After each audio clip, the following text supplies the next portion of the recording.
Ẹ kú dédé àkókò yìí gbogbo ẹ̀yin olólùfẹ́ wa tí ẹ ń wò wá àti tí ẹ ń gbọ́ wá jákèjádò àgbáńláyé pátápátá. Àwọn ìròyìn tí ó ń dé lóní yàjóyàjó ni wọ́n máa sọ pé ní tó ti fìgbà kan jẹ́ igbákejì abẹnugan fúnlẹ̀gbìmọ̀ aṣòfin ní ìpínlẹ̀ Kwara ìyẹn nílùú Ìlọrin lọ́hùn-ún Honourable Christopher Ayẹni wọ́n mà ti jáde láyé o lánàá ọjọ́bọ̀ Thursday látàrí ìṣẹ̀lẹ̀ ìjàmbá ọkọ̀ eléyìí tó ṣẹlẹ̀ ikú òdọ́jọ́ bẹ́ẹ̀ lánàá òdóṣù. Honourable Ayẹni ló ti fìgbà kan jẹ́ igbákejì abẹnugan ilé-ìgbìmọ̀ aṣojú-ṣòfin ní ìpínlẹ̀ ọ̀hún náà. Ìṣẹ̀lẹ̀ ọ̀hún náà ló ṣẹlẹ̀ níbi nǹkan bíi aago 10 òwúrọ̀ lọ́jọ́bọ̀ Thursday àná yìí ní ìkóríta Ìgbàjà ní ojú òpópónà Àjàṣẹ́-Èkó tí ń bẹ níjọba ìbílẹ̀ Ìrẹ́pọ̀dùn. Wọ́n ní ìṣẹ̀lẹ̀ ìjàmbá ọkọ̀ yìí ló máa wáyé o látàrí eré àsápajúdé.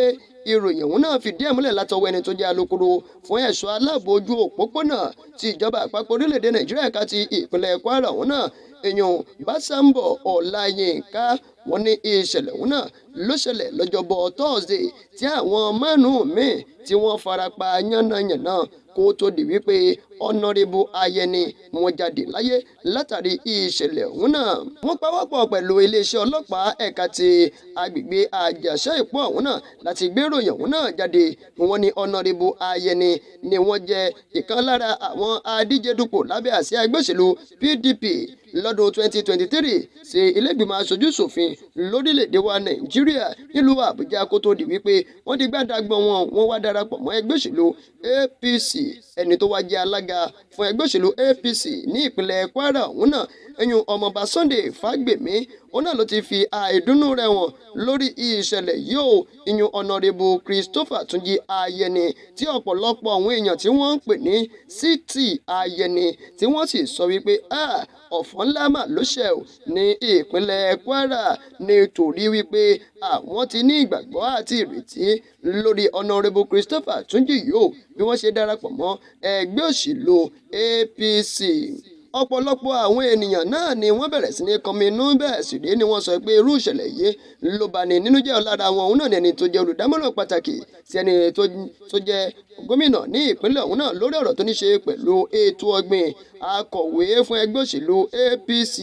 àti ẹni tó jẹ́ alága ìgbìmọ̀ ìṣàkóso ẹgbẹ́ òṣèlú APC ní ìpínlẹ̀ ọ̀hún náà. Ẹ̀wẹ̀ alága ẹgbẹ́ òṣèlú APC ọ̀hún ní ìpínlẹ̀ ọ̀hún náà ti sọ wípé ìbànújẹ́ ńlá ni tó sì jẹ́ ọ̀fọ̀ ńlá fún ẹgbẹ́ òṣèlú APC lápapọ̀. Ẹ̀fún òní mú wa bẹ́ẹ̀ sì rèé èdè òní dè wá àníṣìjẹ bẹ́ẹ̀ la ò sì ní ṣì mú o. Lọ́jọ́bọ̀ Thursday àná yìí tún ní iléeṣẹ́ ọlọ́pàá ẹ̀ka ti ìpínlẹ̀ Edo ni wọ́n fìdí ọ̀rọ̀ múlẹ̀ yányán o lórí ọ̀pọ̀lọpọ̀ àwọn àhesọ ọ̀rọ̀ wípé àwọn kan wọ́n jẹun tó ní májèlé nínú. Báwo ni nǹkan òun náà ṣe ṣẹlẹ̀ àti wípé ibo ló ti ṣẹlẹ̀ gangan. Wọ́n ní ìṣẹ̀lẹ̀ òun náà ṣẹlẹ̀ ní agbègbè abúlé Afasio ní ibì kan tí wọ́n pè ní Uzeiru níjọba ìbílẹ̀ Esako West ní ìpínlẹ̀ Edo. Gẹ́gẹ́ bí ìròyìn náà fìdí ẹ̀ múlẹ̀ wípé ọ̀sẹ̀ tó kọjá lọ lọ́hùn-ún òun náà ni ìṣẹ̀lẹ̀ òun náà ló ti ṣẹlẹ̀ níbi tí ó sọ ọ̀pọ̀lọpọ̀ àwọn tí ń bẹ ní agbègbè òun náà sínú ìpayín keke àti ìpáyà o níbi tí àwọn ọmọkùnrin mẹ́rin kan àti ọmọbìnrin kan tí wọ́n jẹ́ márùn-ún tí wọ́n fi jẹun àjẹrọ̀nù. Oníkálukú wọn bẹ̀rẹ̀ sí ní gbé ìròyìn káàkiri ẹ̀ wá gbọ́ ẹ̀kúnrẹ́rẹ́ rẹ̀ báyìí. Ẹni tó jẹ́ alukoro fún iléeṣẹ́ ọlọ́pàá ẹ̀ka ti ìpínlẹ̀ ọ̀hún náà yan Moses Ìyẹ́mù òun náà ló fi léde nínú àtẹ̀jáde tó fi léde lọ́jọ́bọ̀ Thursday àná yìí ló sọ pé ṣẹ̀rí ẹni tó jẹ́ aṣáájú ọ̀daràn afurasí ọ̀daràn gangan ni wọ́n porúkọ rẹ̀ ní Aisha Suleimanu. Òun ni wọ́n sọ wípé ó fa ìdí eléyìí tí àwọn wọ̀nyí tí wọ́n fi gbẹ́mìí mì nínú àtẹ̀jáde tí wọ́n fi léde ní ọjọ́ 29 oṣù kẹwàá ọdún tí a wà nínú rẹ̀ yìí láti ọwọ́ ẹnìkan tó ń gbé ní agbègbè òun náà tí wọ́n pe orúkọ rẹ̀ ní Elogi Eze ilé tí ń bẹ ní abúlé Afasio ní ìpínlẹ̀ Edo ọ̀hún náà. Bí mo ṣe ń ṣàlàyé síwájú sí i tí ìròyìn ọ̀hún náà sì gbé jáde òun náà ni wọ́n ní arábìnrin kan tí wọ́n pe orúkọ rẹ̀ ní Elogi Ezekiel òun náà ló lọ ṣe àbẹ̀wò sí ọmọ rẹ̀ tí orúkọ rẹ̀ ń jẹ́ Emmanuel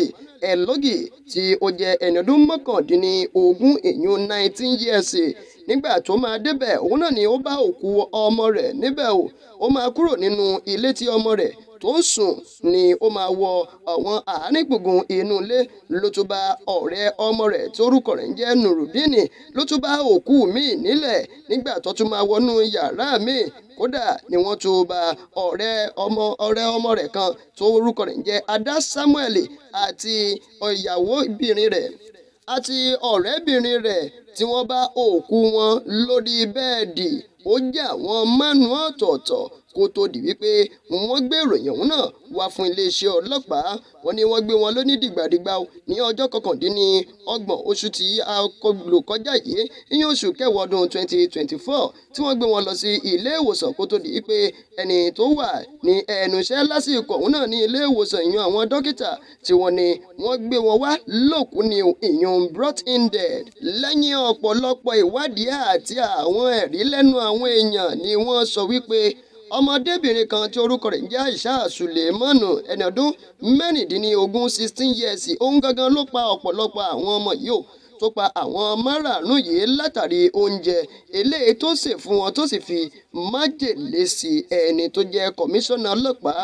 ní ìpínlẹ̀ ọ̀hún náà yan CP Umaru Peter Ozige ti wá ní iṣẹ́ ìwádìí ó ti ń lọ lẹ́kùnrẹ́rẹ́